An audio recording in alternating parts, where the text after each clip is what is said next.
As we've spoken about in past episodes, Bill and I have a kind of a group effort with many outlets for topics that we pick. And he started compiling this actual list years back. And it's now like, seriously, 4, maybe even 6 pages of fine print, double-sided. For probably the past 6 months or more, we haven't selected a single one of those, but rather something totally new, just always seems to catch our attention. Something's going on in mainstream. And well, tonight, we decided to go back and pick from that ever-growing list, because, yeah, we're constantly adding to it. And I'd spotted a topic that really caught my personal attention. And I knew it would. And when I put it down on paper, I thought, that's one for Eric. Bill the Psychic, we have proclaimed, knew that this was going to happen. The underwater pyramids of Wisconsin. And I was like, what? Pyramids in Wisconsin? Why have I not heard of this? That's really not that far away from Missouri. So the more I looked into it, kind of went against the grain of common belief and teachings of why there would be a pyramid in Wisconsin. You might be surprised to learn, like myself, that some believe these structures, they not only do exist, they're not rumors. These structures could be tied directly to the Aztec nation. Well, here's the thing. This story, I don't know how much you found and what all you touched on, but in the stuff I looked up, and I didn't include half of what I found reference to extraterrestrials. Yep. The Aztecs. Mm-hmm. Native Americans. Mm-hmm. Nazis. Didn't find that one. Bandits. I mean, you name it. It's got it all. This is a crazy story that encompasses a whole. Like I said, I didn't even put half of what I found in here. And again, I just knew this was a topic that was right up your alley when I found it. And I think you jumped onto it way more than I did. Oh, I loved this. I mean, hook, line, and sinker. I went for it. But, I've said it before and I'll say it again on our little podcast here. History is not always what we're taught, but often we have some form of a censored version. Join us tonight as Bill and I are your tour guides to Rock Lake, Wisconsin, the home of not one, but several underwater pyramids. And other things. From a child born into this world, we are taught what to believe. Closed-minded we become, fearful to be deceived. Still we desire to know what lies beyond that locked door. The art of the storyteller, conjuring tales of legend and lore. History hidden, lost knowledge, things forgotten and the unknown. These are the things that direct us and will set the tone. Welcome, friends, to another episode of Nightmares on the Lost Highway.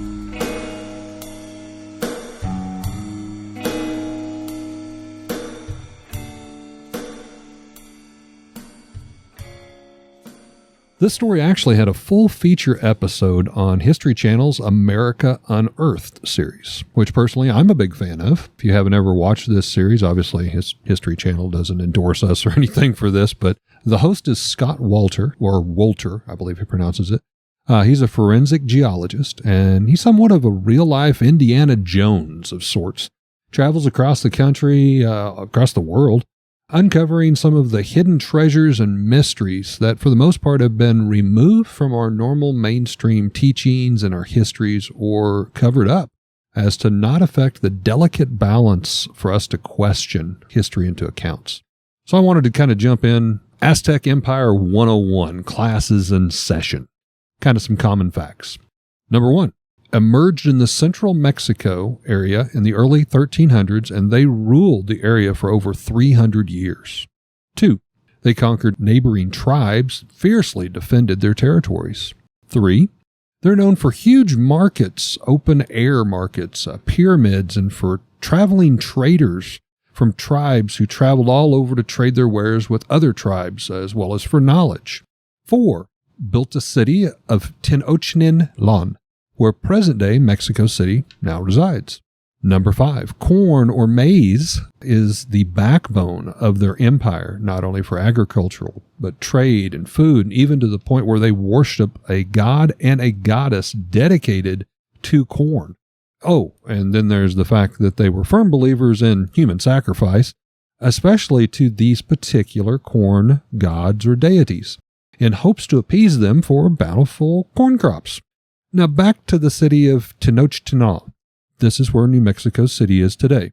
Not only was this just a city, it was, as I stated, founded sometime around the early 1300s, and it was on such a large scale, it was 5 times the size of London, England, to put that into perspective.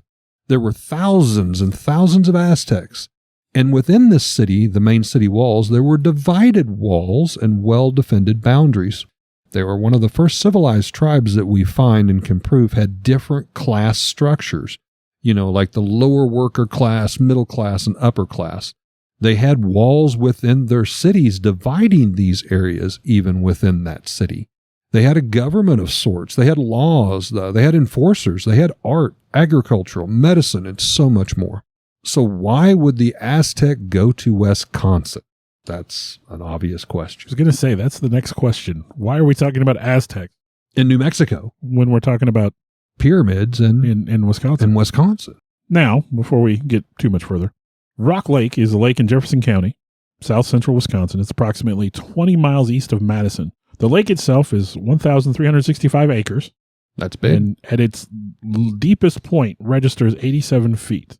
Although there are stories that say the bottom of Rock Lake is a false bottom. And that's another one of the mysteries of Rock Lake, that supposedly the bottom that is measured is just a thin layer that needs to be, penetrated because there's more lake Like underneath. an underwater cavern or something beneath?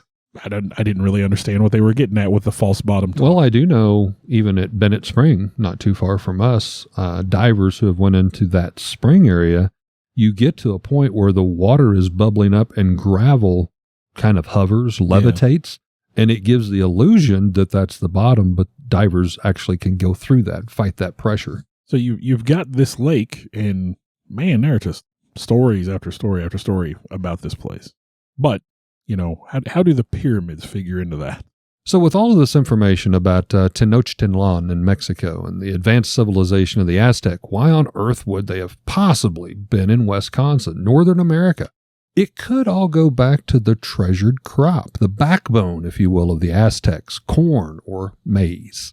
There's a Dr. Roberto Rodriguez. Now, he is an Aztec migration expert. He lives up in that area, and here is what he had to say about the matter.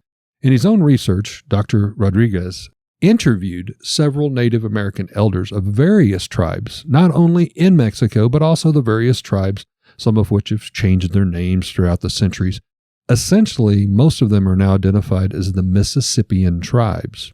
Now, many of the elders of these various tribes all told him, if you want to understand the origins of the Aztec, it's simple. Follow the corn. You see, corn is probably the only crop in existence of humanity that actually documents itself. It was created literally about 7,000 years ago in southern Mexico. Yes, I said created. You see, the thing with corn is it has to be planted, it has to be cultivated, and it has to be harvested by man. It could not and would not exist or survive without man's intervention. Scientists believe today corn, as we know it in the Americas, came here about 4,000 to 6,000 years ago. So here we go back of how we start to tie maize or corn to the Aztec peoples. Corn was their most sacred crop. They worshipped, as previously stated, a corn god and a corn goddess in which they made animal and human sacrifices to ensure bountiful crops to feed their thousands and thousands of masses that basically lived in these giant cities. So did the Aztec from New Mexico bring their corn or maize to North America? No. Actually, corn existed many thousands of years prior to that 1300 time frame that I mentioned. The Aztecs first popped up in New Mexico, and they built their great city, Tenochtitlan. Indigenous native people brought corn to North America long before the Aztecs. Corn did come up from southern Mexico as its origins, but it spread across the globe literally in all directions. Canada, North America, Peru, even the Andes. Dr. Roberto Rodriguez has tracked all of these corn migrations. And he's found several hundreds of ancient maps, many from the native peoples, which have altered greatly through hundreds and hundreds of years. With this new information, this can of worms, so to speak, is spilled out against common historic teachings. Can of corn. Can of corn. I like that much better.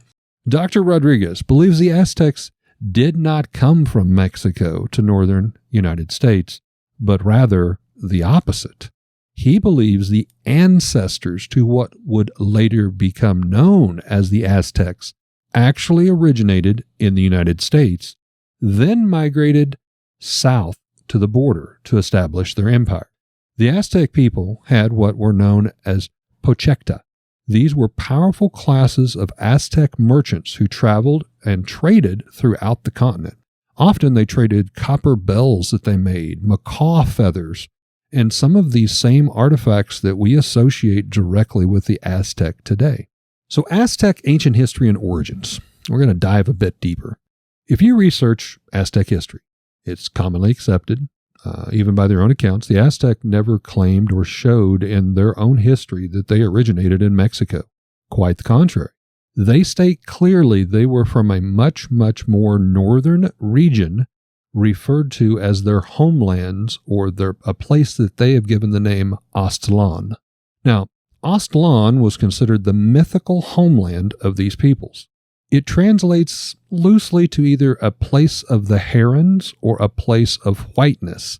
And some of this happens because most herons are white in color. So again, we kind of got that language barrier. It could mean a couple things. According to the Aztec history, the Aztecs lived in Aztlan until one of their gods, and I'm going to butcher this, but I'm going to attempt to say his name, Huitzilopacatl, told them, head south. Continue to travel south until you see an eagle atop a cactus that is devouring a snake. That's pretty specific. And it's also a pretty familiar logo or depiction even today. In fact, it's that symbol today that resides on the flag of Mexico.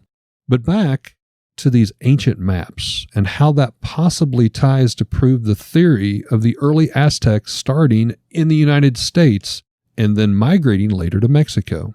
The 1847 Dusorda map is one of many Dr. Rodriguez has uncovered, has the exact same drawing in the lower right-hand corner, which is an obvious head bow to the Aztec history story. Now, the Treaty of Hidalgo is the last mention in print that we have of the Aztec origins being from the United States. You got to remember, 1848, there was an agreement ending the Mexican-American War, at which time Mexico gave up 9 states, including California and Texas, that we now claim. On that last map, it mentions in the Four Corners regions is where the Aztecs' homeland was.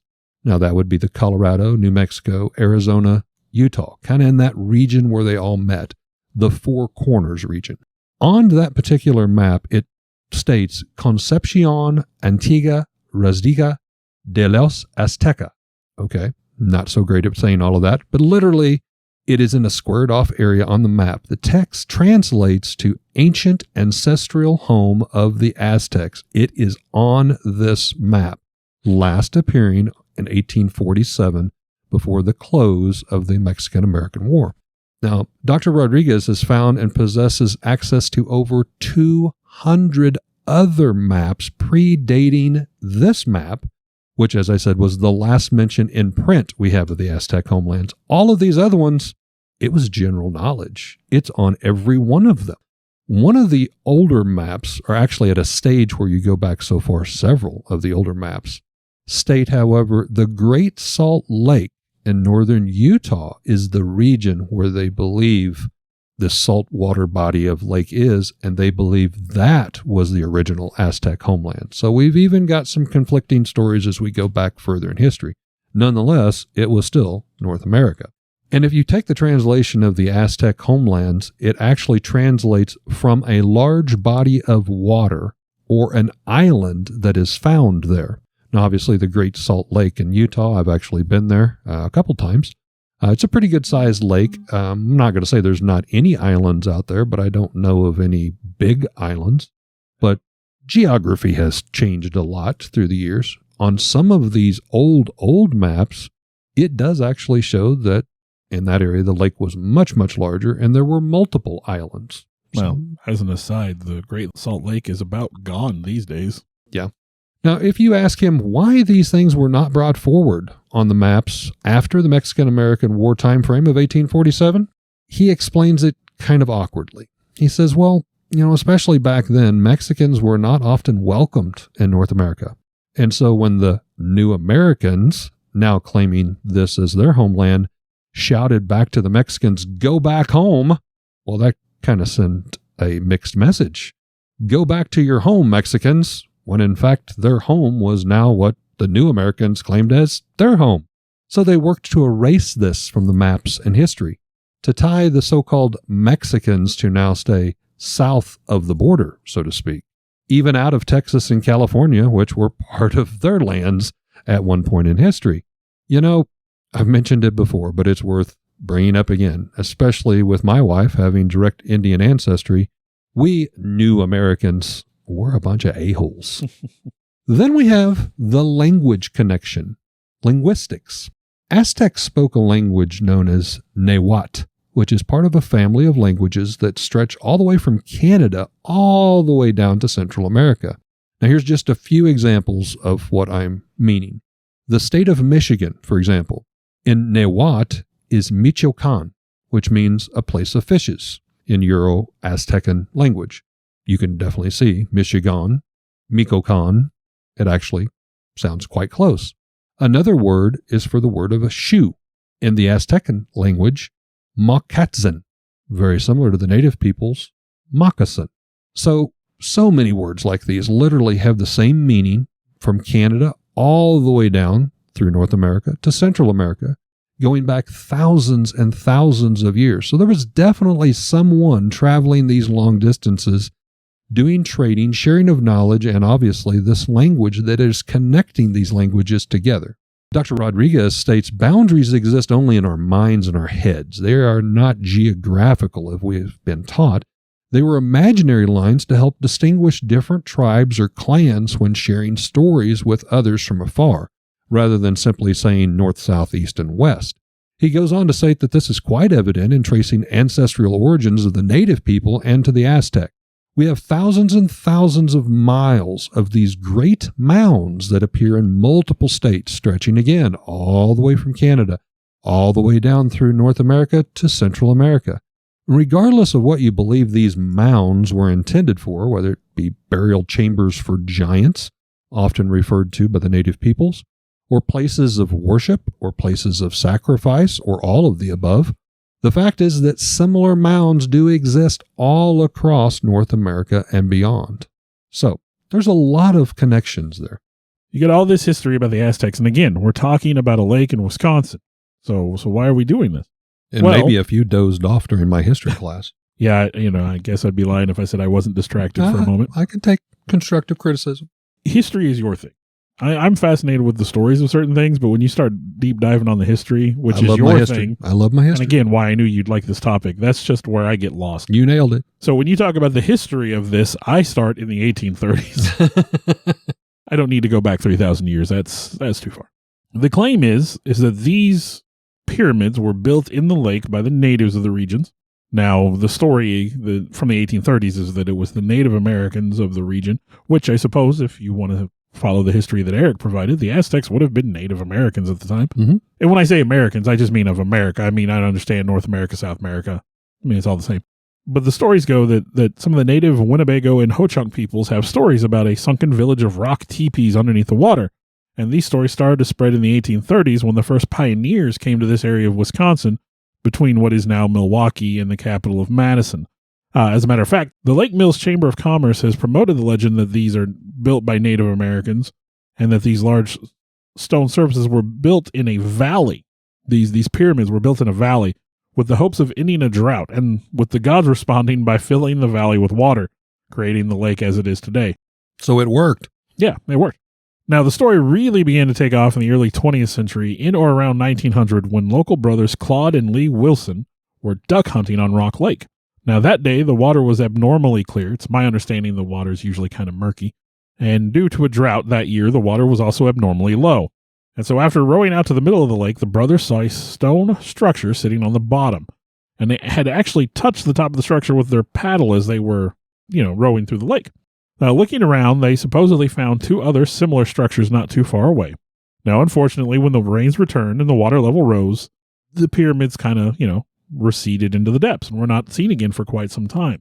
Now, the story had a resurgence in 1936 when journalist Victor Taylor was tasked with collecting information to be put into a guide of the United States, with the end goal being to produce this massive travel guide to America, which sounds like a neat idea. And of course, this guide would be to help promote tourism across the country and preserve our history. A lot of things are, oral tradition. You tell stories. So it was sort of the idea They was can be lost and forgotten. Yeah, the idea was to find these stories and record them. Now, Victor lived in the Rock Lake area, and what a better place to start than home. So that's where he started his research. In the process, he heard the story of the pyramids from Claude and Lee Wilson, the 2 brothers that found the pyramids, was in 1900. He also heard tales of the pyramids from other locals, especially fishermen who liked to fish around them. Apparently, fishing is pretty good. And the employees of a commercial fishing operation that had supposedly torn up its nets on the slopes of the pyramids multiple times. Now, Taylor believed that the pyramids were of Aztec origin and therefore very ancient. To further investigate, Taylor hired 3 local youths to dive down to the pyramids. Time frame here. Let's remind you, 1936. Diving into the lake would have been simply take a nice deep breath, boy, and go for it. And I'm going to get into that a little bit later in some history, yeah. But he sent them down to inspect the pyramids, and one of these youths did report that he thought he saw hieroglyphics carved on the side of one of these pyramids. Now, just one of them. Now, the other 2 kids also didn't claim to see any symbols, so who knows, maybe oxygen deprivation was playing with the kid's brain. Taylor presented his findings to Charles E. Brown, who was then director of the Wisconsin Historical Society Museum, and Ernest Bean, the state geologist. Brown didn't believe the pyramids were of ancient origin, and that they were possibly made by a local family of bandits and horse thieves. Never heard this, never came across this in my research. These stone stacks or piles or whatever you want to call them were built by this local family as a way of hiding their ill-gotten gains in the lake to protect them from other thieves, I guess, and bandits. Wow. How did they plan to get them out? I don't know. Yeah, I mean, how do you get it out, right? Hold your breath, boy. Go down there deeper. Yeah, again, serious. This is pre-scuba, right? So, a year later, Wisconsin diving pioneer Max Knoll dived in the lake in 1937. And after 2 months of searching, Knoll finally found what he was looking for. Writing in a letter to Victor Taylor, dated October 12, 1937, a pyramid rises up from a 36-foot bottom to its upper base, which is 7 feet from the surface, therefore being 29 feet high. A deposit of ooze has collected at the base, and penetration of this with my hand revealed that the structure continued down. So he's saying that the structure is at least 29 feet high, but has also been buried over time. A lot of my research, the bottom of that lake is supposed to be very, very deep and just silt. Yeah. I mean, that nasty mud. On one account, I guess there was a very long-term farm that was on one of the banks, and they illegally just drained everything. You can imagine, I mean, hogs, cattle, everything into that lake for like 50 plus years. Ugh. And that has contributed a lot to the algae and how hard it is to even see visibility and all that silt in the bottom. Well, when locals expressed doubts of Knoll's claims, he would challenge them, and I like this, throw on my diving suit and go have a look for yourself. Yep. Now, a few expeditions were made to find the pyramids in the following years, but the pyramids remained elusive. Well, in my history class, where some of you may have dozed off, I did mention the Aztec homeland of Aztlan. I could not do this story without mentioning Aztlan is a state park that is also right there in that region. In the Mills Lake, Wisconsin, and or Rock Lake area in particular, about 2 miles away, there is a state park, definitely still open today, you can go and tour it, that shares the name Aztlan, the same as that Aztec origin reference. Seems a bit odd coincidence. At this location is yet another of these great mounds that I had mentioned, the same that runs across all the United States from Canada down to Central America. This state park is documented as a giant ancient fortress, a great outpost that is believed to have popped up about 1000 AD here in the northern Midwest region of the United States of Wisconsin.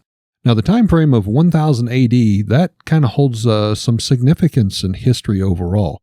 At approximately that same time frame, there was a lot going on besides this great fortress being erected there. We have Leif Erikson that is discovering America. We have gunpowder that's being invented in China.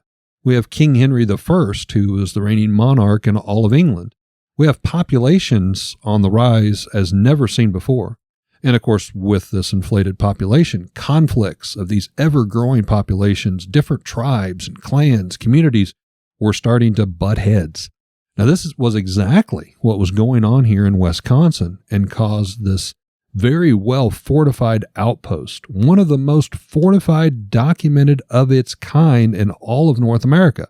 The entire outpost was surrounded by cut logs, standing up, buried down into the ground, standing erect as a perimeter fence, reaching heights about 12 to 15 feet tall.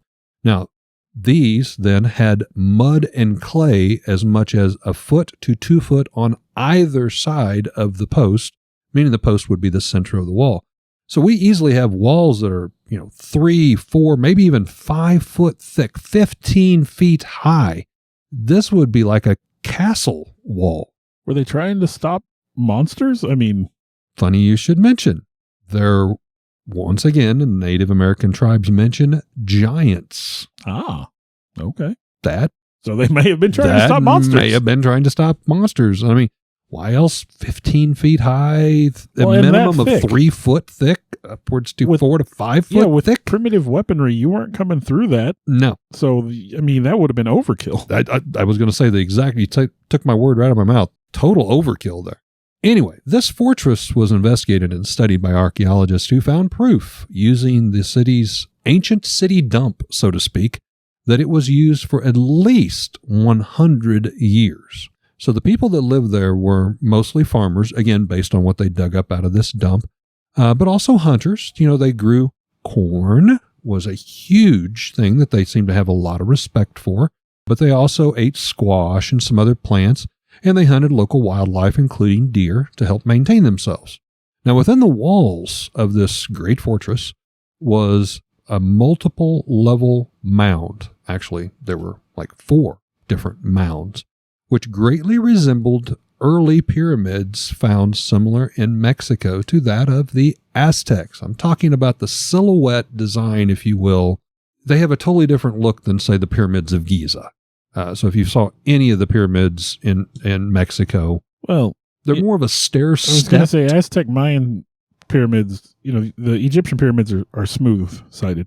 The Aztec ones, the Mayan stuff, I mean, like you said, they're stair-stepped, and they have they usually have decorations and such, carvings, stone carvings on them. And like maybe a stairway up the center. Yeah, like a big central stairway. Yeah. Also within this fortress, there was this giant plaza, this trading area. There was also a temple, a shrine, and walls which suggested different classes of people. Again, all very similar to the later Aztec city of New Mexico. Now, also along with one presumed ruler or king's pyramid mound, there was another mound known as the Mound of the Dead, which is exactly what it insinuates. As people would die, they would be placed here. As descendants of those people who died, they also would be placed there together as families. A very primitive version of family crypts, basically. They would stack these on top of one another through the years, rising upwards, basically adding another block where we would get the stair-step pyramid that we are talking about for the Aztec Mayan type nationalities and designs. Now, it's speculated that the bodies, when they were taken there, probably weren't buried. They had some walls around it, and they wouldn't bury the bodies until enough of the family perished to level it off and build the next block. So you can imagine the stench. That is one of the reasons why this was put on the extreme opposite end of the fortress. But at that time frame, open air, thank goodness, the stench was something they would have been used to. And people would go visit their family members, even in the decaying state, way before a clothespin on the nose would work. But, God bless their little hearts. So this is where one of those monuments kind of come in. You can still see that monument. They did start excavations. They did find several bodies, and they stopped there. But that is the Mound of the Dead that you can find there at the state park. There is a third mound. They're still visible today, and it would have been what they believe is the foundation to the sacred temple. In the beliefs of these native people, a fire would have burnt here year around, with priests assigned to look over and keep that fire burning all the time to ensure the corn harvest would be long and successful. This fire was only ever extinguished once per year, and that would be their new year, if you will, when sometime in like an early spring to kick off the new planting season, the crops that were planted for the harvest. Now, this belief and practice, known as the green corn ceremony, is still practiced today by many native tribes and peoples. And again, you will see that direct tie to the corn to the Aztecs. Then there's the final mound at Aztlan State Park, one far removed outside the walls of the fortress, but still nearby, and it is known as the Princess Mound. It is here a young female's remain was found, singular, somewhere between the ages of 18 and 21. Now, obviously, she had great respect and nobility. She was buried with thousands of beaded shell beads, necklaces, all adorning her body, surrounding her body. It's unclear what exactly happened to her, but speculation is that she most likely could have been a last-ditch effort as a human sacrifice to the corn gods, a tradition very old and practiced by various tribes all throughout history, to sacrifice the very best you had in a last-ditch effort to appease the gods. Again, speculation, based on the latter age of this particular mound, meaning it is the newest mound that exists there, this young princess, that the native peoples were possibly going through a drought. No water means no corn. No corn means no crop. No crop means death. No corn means no whiskey, too. No whiskey. Very good. Well put. That ridiculous country song. Was this the purpose of such a death? The virgin princess of royal blood being sacrificed in that last-ditch effort to save her people? Many believe so, because it was shortly after that time frame, it seems, that the fortress was totally abandoned, most likely by a starving large group of native people, who could have been told by their gods, per Aztec beliefs, to travel south to seek a new life. And as they say, the rest is history. However, possibly erased history nonetheless. But depending on the exact timeline, I believe these people could have become the Aztecs that we know today. Weren't the Aztecs around, like, way before that, though? Really, they only pop up in the 1300s as really well documented. Okay. Again, just like this, there were establishments that had corn and a lot of their practices, but they weren't being called Aztecs. I guess until I just that think of time frame. Aztecs as like prehistoric. Like, Yeah. You know, way, way back. Yeah. And we see a lot of that stuff that, I mean, truly could have been, ancestors of that. But again, from what I understood in my research, there in New Mexico, that is when they really claimed the word Aztec and started their empire, so to speak. Now, this timeline that I gave gives this group about 100 years to depart from Aztlan, we'll say in Wisconsin, to possibly go out west to Salt Lake City, Utah region, and then maybe down to Mexico where they show up.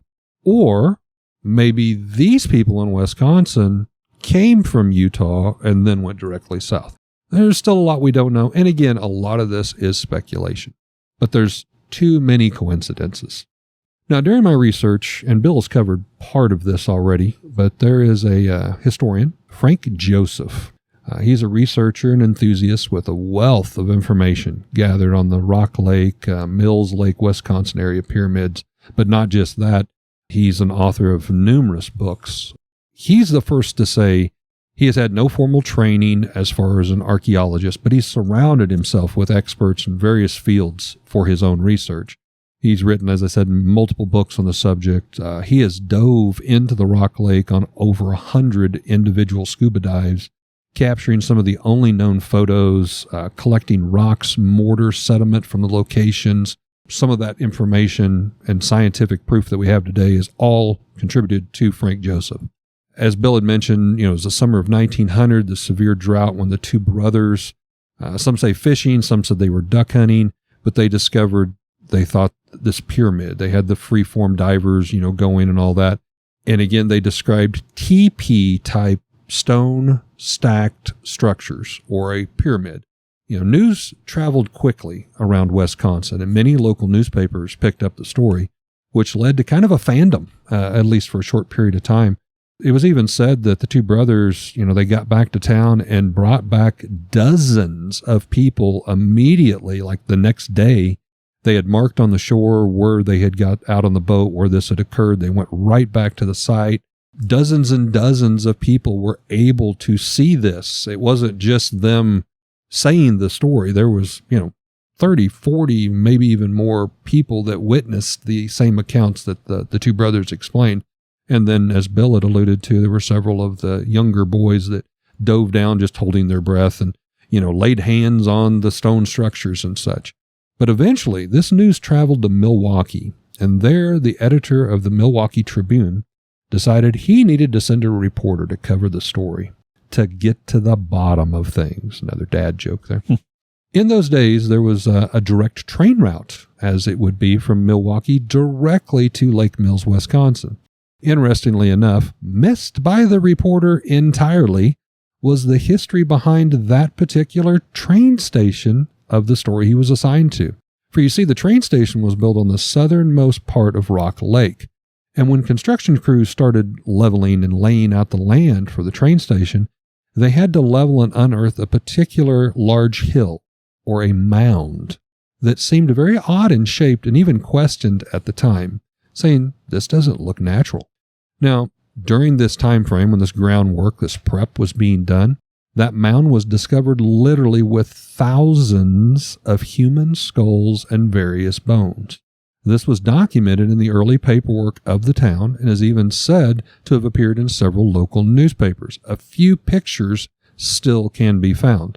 One of them has several construction workers standing around blankets spread out on the ground with piles of human skulls and bones and skeletons laid out on the blankets, just as far as the picture could see. Unfortunately, it was a strange time in history, as it is with so many cases. Now, none of these skulls or bones are known to exist to be able to lay hands to do tests on today. A few had existed in local museums or even 2 or 3 museums, but unfortunately, due to buildings catching fire, they met their demise there or lost to time. In a wild spin of events, it is alleged many of the railroad construction crew took some of these human skulls as souvenirs themselves. There's also rumors that a couple of locals snuck into the site after dark, taking many of these possibly to rebury them to show respect to the Native American people. However, other rumors abound that locals of the time told family members these skulls and bones were sold at local shops, even at this train station for many years afterwards as souvenirs of the small town. So anyway, the reporter from the Milwaukee Tribune arrives in this town. He is not excited with his assignment, but he makes a fatal attempt to talk to a few locals. He goes out to Rock Lake, standing on the shore, looks out on the water, and then returns back to the train the day after he arrives, and he returns to hand in his assignment back to the Milwaukee Tribune. Many locals of Lake Mills, Wisconsin, eagerly awaited for the story to go to print and snatched up copies, only to find the reporter had written them in a very ill light. He stated, "The people of Lake Mills really have nothing for tourism. They have concocted this hoax story in order to attempt to get some tourism revenue to their little town." He goes on to say, that would be the only reason anyone might desire to go to such a little place in the middle of nowhere. This obviously painted the horrible stigmata of the pyramid story. Citizens and honestly anyone affiliated with researching or even asking about these claims were kind of blackballed. So it fell off from existence, like so many other reported stories and sightings, in fear that if you were to believe or even try to research it, you too would be labeled a hoax or a fraud, even through decades of passing with no interest in the mainstream occurred. Local fishermen and citizens who lived in the rock area from time to time, as Bill said, would snag their fishing nets on something, or as water levels raised and lowered, they would get glimpses of these strange structures. It might get picked up by a local newspaper here or there, maybe shared around the dinner table or a pub or restaurant in town, just enough to keep the story alive, and so the legend and lore was born. Bill had mentioned in 1931 the Victor Taylor, a local teacher, historian. He went around and talked to many of the Indian elders, interviewed many of the people that were still survivors of the early 1900 accounts. He came across one particular Indian elder. His name was Pamida. Now, Pamida believed he was on his deathbed, and so he opened up to Victor Taylor far more than any of the other elders did, and honestly, probably more than he should have. For as fate would have it, Pamida got well. He wasn't on his deathbed after all, but the story he told was the most in-depth and understanding we have of the native people of the region. Pamida describes and translated the meaning of the lake's Indian given names and the origin to be Lake of the Moon. In his people's belief, there was, of course, the daylight, ruled by the sun, where we surround ourselves with everything all around that we can physically see, more trustworthy, open. Then there was night, ruled by the mother moon, where we retreated deep into our inner conscious to self-examine, surrounded by those that have gone on before us, seeking their guidance and understanding of what we have learned during this darker, more private time of our lives. And it was called the Lake of the Moon because of the deep, murky, muddy waters that hid the oldest of knowledge of the ancient elders that he called the creators. Mr. Taylor asked this particular elder, "Is it a temple to worship the moon at, or a moon deity?" The elder said, "No. It was not as one might believe the traditional meanings. It was the city of the dead." There at the bottom of the lake, burial mounds were constructed of round black stones, not cut, not shaped blocks like that of other pyramids, but stones of natural creation, almost untouched by man, rounded by their long life that had not been easy, a life which rolled the stones over and over against all terrains that shaped them in what they were today, yet proof that they adapted and survived. He said at one time, shells had been ground up and mixed into plaster like mortar and was applied to the stones to hold them together. In the time when the structures were built and still exposed to the sun, these ground shells had flakes that appeared to glitter in the sunlight, which added a magic and mysticism to the multiple structures that resided there. Pamida goes on to say that there were 2 elongated pyramids some 20 to 30 feet tall and over 100 feet in length, along with some smaller pyramids built similar that surrounded those. He also described what many divers have claimed to find, which are what I will best describe as an upside-down ice cream cone, a rock structure, first appearing as 10 to 12 feet tall, almost like columns around the pyramids.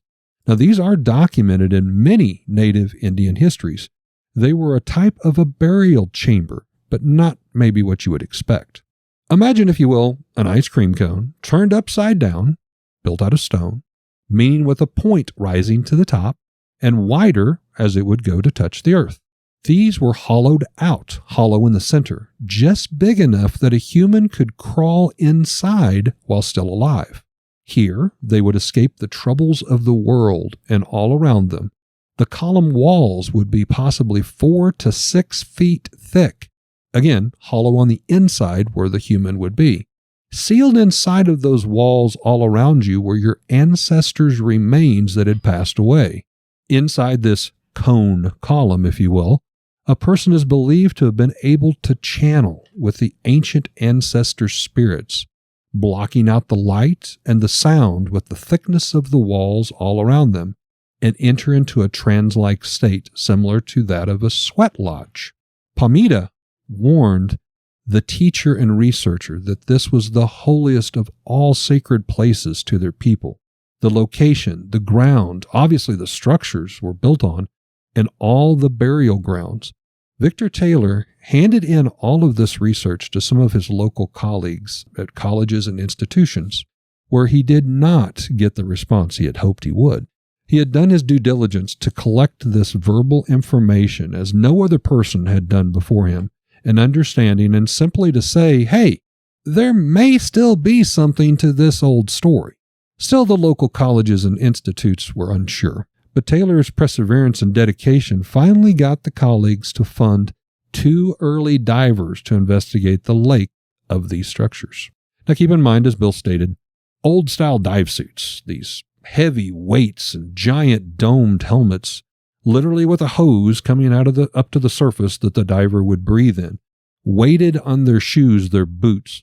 As these divers jumped off their boats and with their weighted suits plummeted to the bottom of the lake, whereupon their weighted feet met over 3 foot of mud and silt, it immediately stirred up a cloud of silt and mud, making visibility no more than 1 or 2 feet at best, and already not the best visibility of lake waters.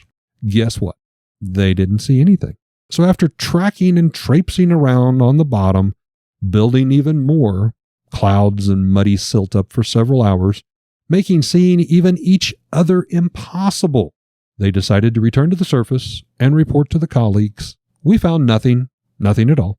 Once again, the college revolted back against the story and labeled poor Victor Taylor, a well-respected teacher at the time, a complete fraud, and stated he was only trying to add to the hoax and muddy the water. Another dad joke. Things got bad to worse for Mr. Taylor, as he was literally ran out of town with ridicule, lost his teaching job from the local school, had to leave the area that he so loved and called home, and did all the historical research on. So again, this story takes a deep breath of life, and again is slapped back down by mainstream science into silence. That is until World War II, sometime about 1941 to 1942, an unexpected turn of events occurred. Then we move on to military surveillance proof. Near Madison, Wisconsin, was a military base. Now, they were assigned at the time during World War II to work on a particular project of using planes at altitudes of 12,000 to 20,000 feet to do surveillance and take pictures of targets. Now, they, of course, had all the best technology of the time, mounted to these military planes with everything from early zoom lenses to stabilization controls of the photos to take out the vibration of the planes as they flew over. Now, since Rock Lake was such a large body of water and so near Madison, Wisconsin, the crews of these planes often flew over the lake for test runs and practices. During several of these flyovers, numerous pilots started reporting capturing dark, shadowy structures appearing under the water at certain seasons, in particular when the water was clearer in spring and fall. Some additional research was even done by the military to use these as a more in-depth training exercise, flying over these strange, unknown structures at various altitudes using their cameras and the technology of the zoom lenses to see just how clear of images they could capture to help aid the war efforts overseas. Some of these photos can still be found online today, and some of those pilots have been interviewed and told their first-hand accounts. They were also told not to talk about it.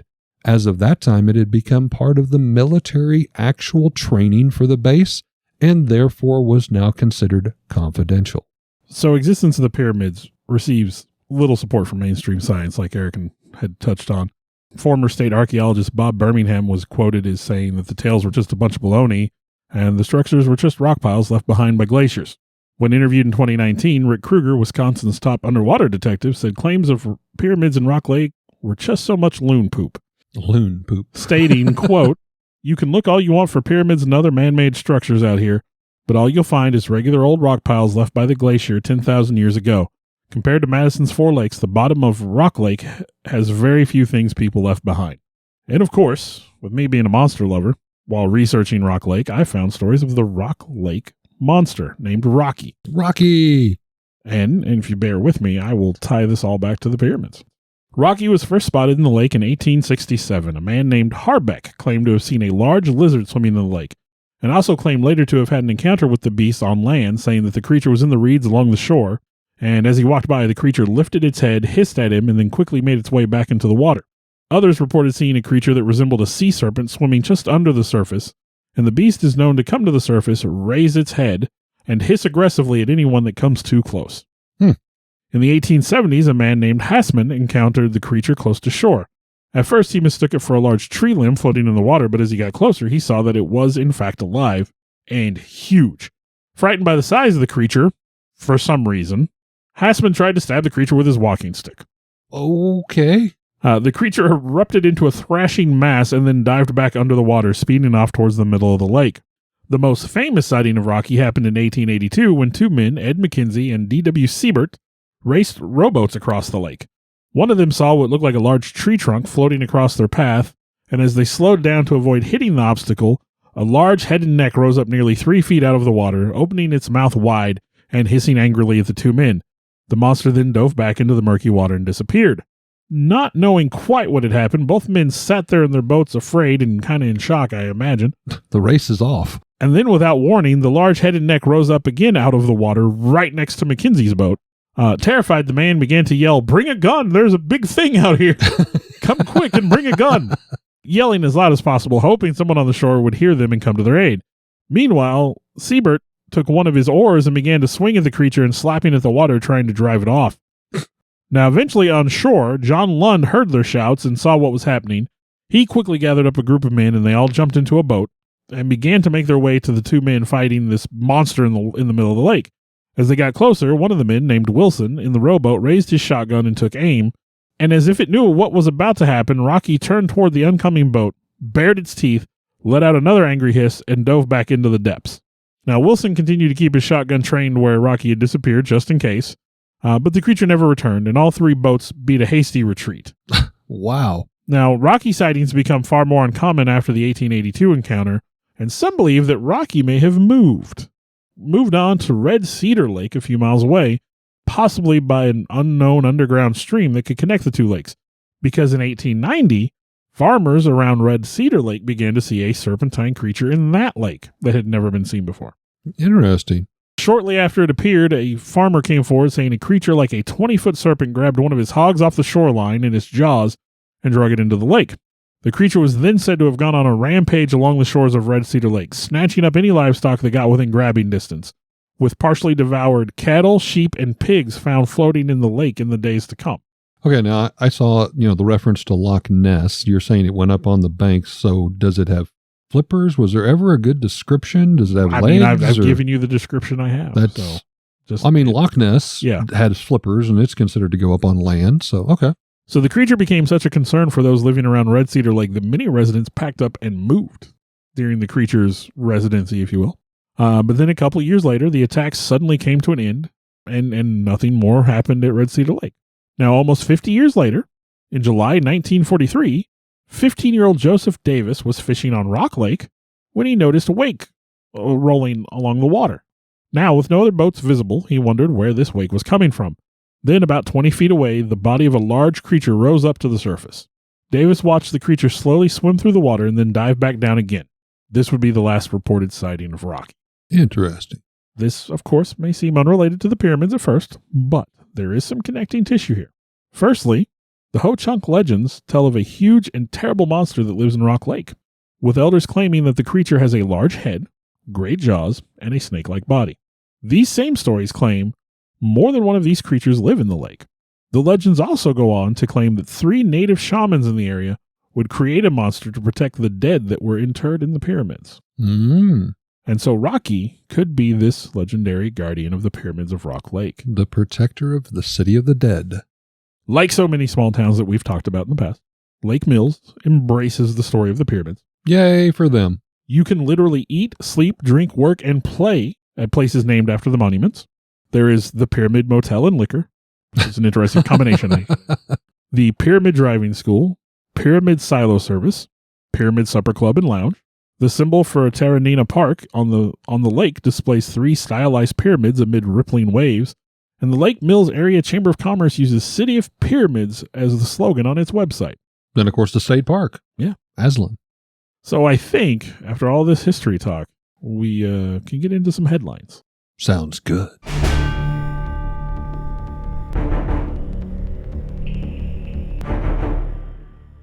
Well, I found an article dated October 27th, 2023, out of History Cooperative. Pyramids, grand displays of ancient wealth and power. They were built for influential dead, the devout, and the divine. Though this wasn't always the case. When most people think of pyramids, they think of Egypt. But there are pyramids all over the world.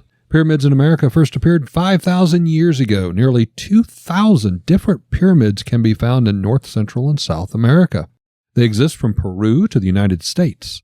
While all similar in design and structure, they were built differently for different reasons. The continent of North America is made up, of course, of Canada and the United States of America, and across the continent, several noteworthy pyramids have been discovered. Many of these are ceremonial mounds with religious significance. Otherwise, mounds were constructed to honor the dead, having been part of a more elaborate funerary practices.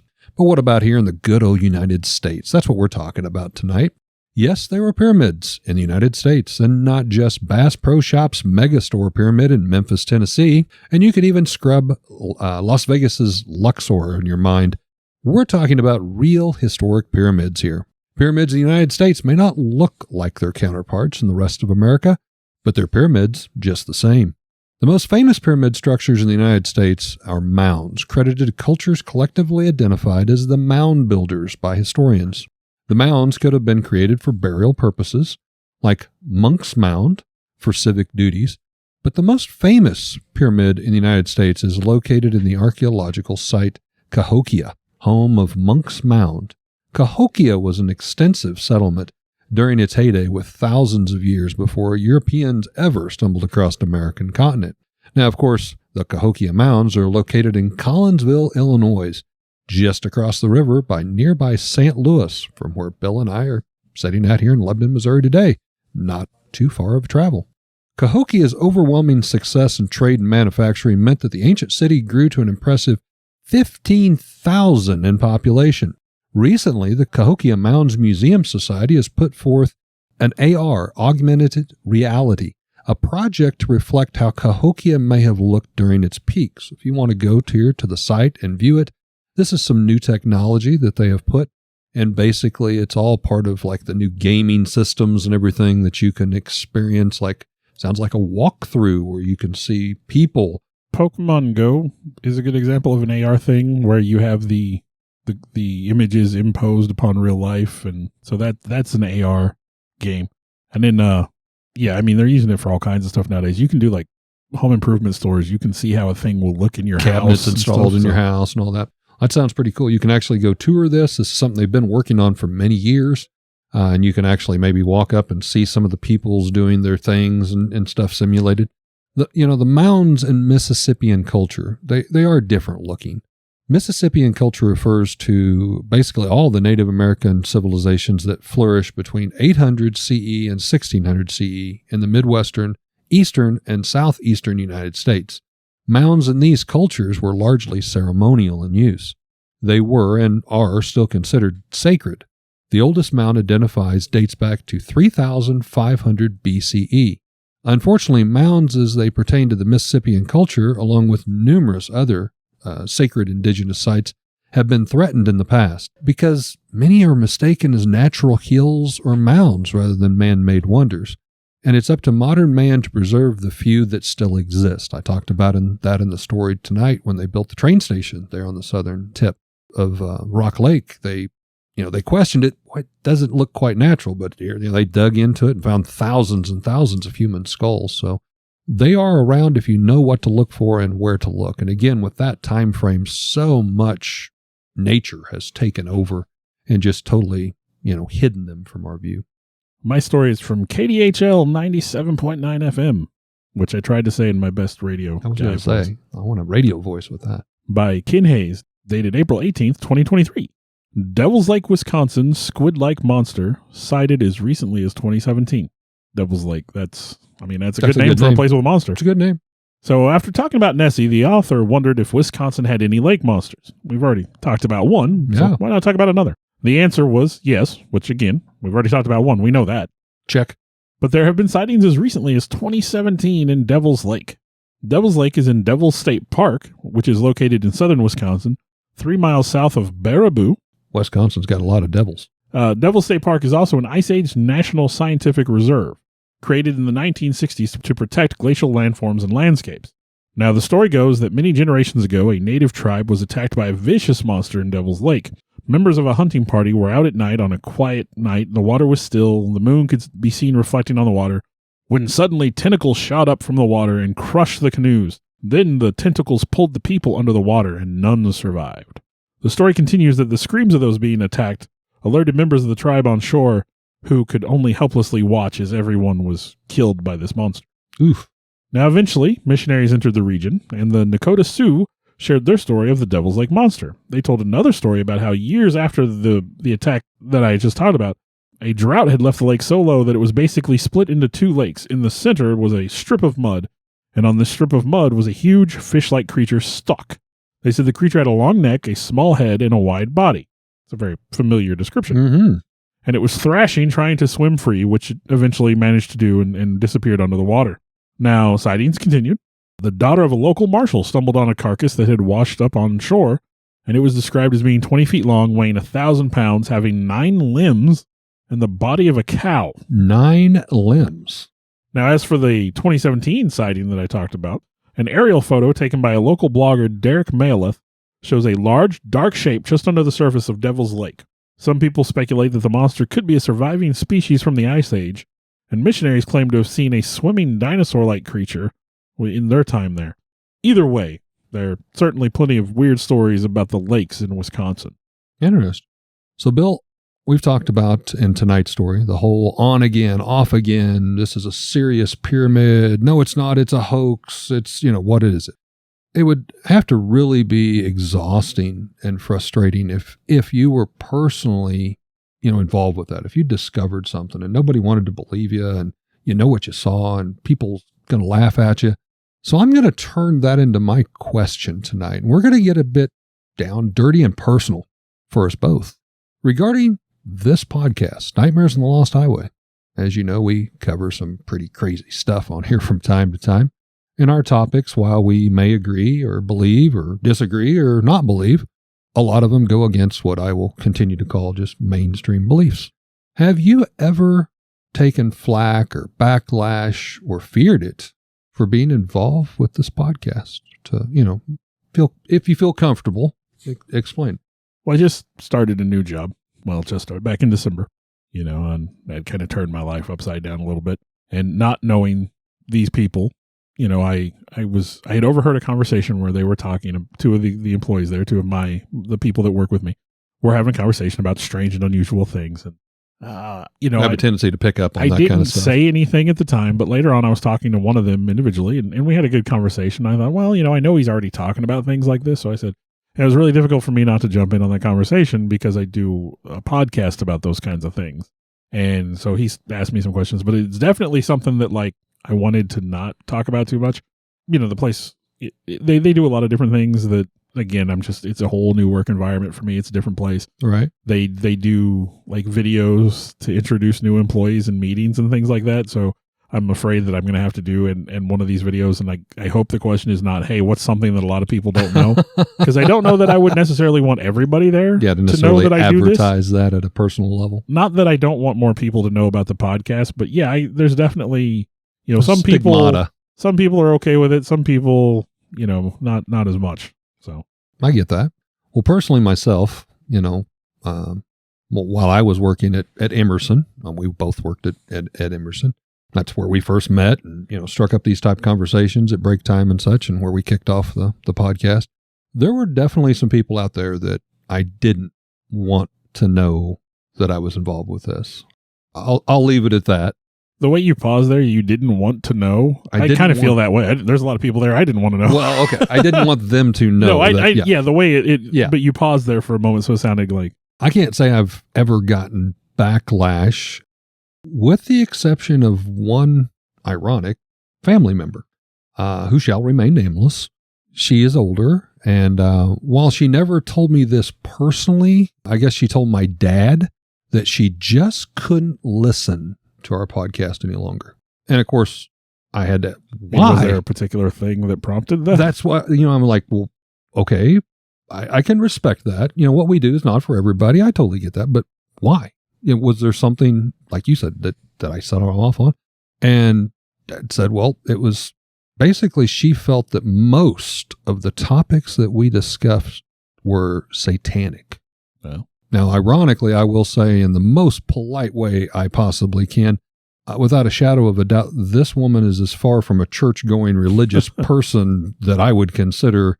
But it caused me to raise my eyebrow, because I am conscientious.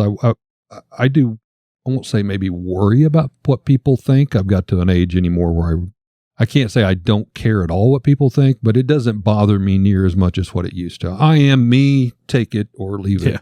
But, you can't make everybody happy. But I did think it was ironic, at least that's the closest that I know of. And it wasn't directed at me. It was more through my dad, who trickled down to me, but it was a family member. Hey, my son won't listen to it because, these topics have zero interest for him, and that's fine. Yeah. But he wasn't criticizing what we were doing. He just he's not interested. And I've told him it's not just, crazy paranormal things. We talk about as long as it's an interesting story. Yeah. We'll cover anything. Right. So now, that being said, we've always joked we would love to get invited to, paranormal cons or whatever, like shows. I would love to talk about these things. That to me is totally different. I would totally support that because you're surrounding yourself with like-minded people. Yeah. People that are into these things, I was talking to a young lady the other day who found out that I did the podcast and wanted to know what it was about and how I got started and all that. But just sat there and talked to me for quite a while about these kinds of topics. Yeah. So, people that are interested in it don't have a problem with it. And I think it is very interesting. We've come a long way as a society. A lot of these topics were total taboo. There's still a lot of closet believers, we'll call it, out there. It's like I heard somewhere, if you ask somebody if they believe in Bigfoot or UFO or aliens or whatever, a lot of people are going to tell you no. If you ask somebody, you got a weird story or something like a weird story you've heard from a family member, everybody's got at least one. Yes. So what's your question? With everything we've talked about tonight. We've talked about a lot. What do you think of the Rock Lake pyramids? Are they just glacial leavings or were they built by primitive men? With the research that I have personally done, I am a firm believer these are legit. I would like to think, and I think there's a lot of compelling information that does connect them to Aztec. I don't know if I would go that far as to definitively say, but I would say I'm more 60% to believe they're Aztec. So more so than not, but I definitely believe those structures were man-made. And see, I found myself after all the research kind of leaning the other way. I think it's the glacial leavings based on some of the descriptions I read and stuff. And I think maybe the story got punched up over the years. I can definitely see that. And I was on board with that as I progressed through the story. But the two things that really did it for me was the state park within 2 miles. And then the recognition of the train station where they uncovered all the burial mound. Okay, it stands to reason. Obviously, they were building pyramids. They were building structures, all this. Is it that hard of a stretch to believe it was at a valley? The Indians did actually dam up part of that water, and some believe the Indians then flooded it once they made it. Yeah. So I don't know about all the details, but to me, those two things with such close proximity to the lake, personally, totally believe. And with that, this history lesson is at an end. You can wake up now. For some of you, you can, if you've skipped most of this episode, please listen to the monsters. That's my favorite part. No, I will always give Eric a hard time on the history thing because I will always accept it. It's me. You do a deep dive on the history. If you present me with a monster, I'll give you 100 different stories about that monster. But you're the guy who's going to go into the past and figure out why that monster's there and, who saw it and under what context and what. Or a story like this where okay, I just saw pyramids in a lake in Wisconsin. I'm like, okay, that's kind of neat. Like, what's that story? And based on, you heard the things I talked about in the episode. It was just the sightings. Hey, I saw this thing. Hey, this happened. Hey, I was fishing and this happened. But yeah, you went back and just filled in all those gaps that I certainly wasn't going to look at. That is my twisted way to, I'm from Missouri, show me. I want to believe, but I've got to prove it to myself. So I'm going to drag our listeners, kicking and screaming, some of them, down the same rabbit hole that I'm taking the steps to the end. To your point of your question, yes, I believe it. There's all the reasons I do believe it. And, everybody's entitled to their own opinion, for sure. We hope that you've enjoyed yet another long-winded sometimes episode of Nightmares on the Lost Highway. So when you're out there on any lake and you hear thumping noises or you think you see something, it could be a monster, it could be a pyramid, who knows? Just keep your eyes and your ears open. Thanks for listening. Hey, real quick, call to action. I think Eric would agree. We'd like to grow this Nightmares on the Lost Highway. Absolutely. If you could, if you're listening on Apple, if you would go and give us a review and rate us. If you have some feedback, that's fine too. Whatever platform you're listening, follow us, rate us, give us some reviews. That helps get some recognition and gets our name out there. We do have a Facebook page, Nightmares on the Lost Highway. You can easily find us if you want to communicate with us, if you want to share some possibilities for future podcasts with us. Reach out. We want to talk with you guys. So all of this history, and no, I'm not going to say that. I was going to say, I don't know about the listener, but I started to doze off. No. Go ahead. No, that seems rude. You were saying 2000 AD. 1000 AD. Oh, I thought I heard 2000. I hope you didn't say 2000. 1000 AD. I'll cut it in if you did. That's what I have in my notes anyhow. I want to take a time to thank the people that helped bring this all together. Alex Tudor, you can almost call him our producer at this point.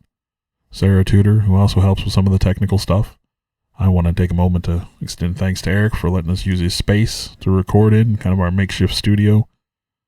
I, in turn, would like to thank Bill for, one, putting up with me and using this camaraderie to do something we both very much love and enjoy doing, and thank Bill's family for allowing him to spend all the time to work and clean up our recordings and present them in what you hear in the final terms, the final edition, if you will.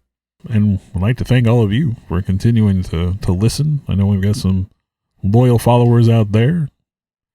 We do this as a labor of love, but we're happy that there are people that enjoy it hopefully as much as we do.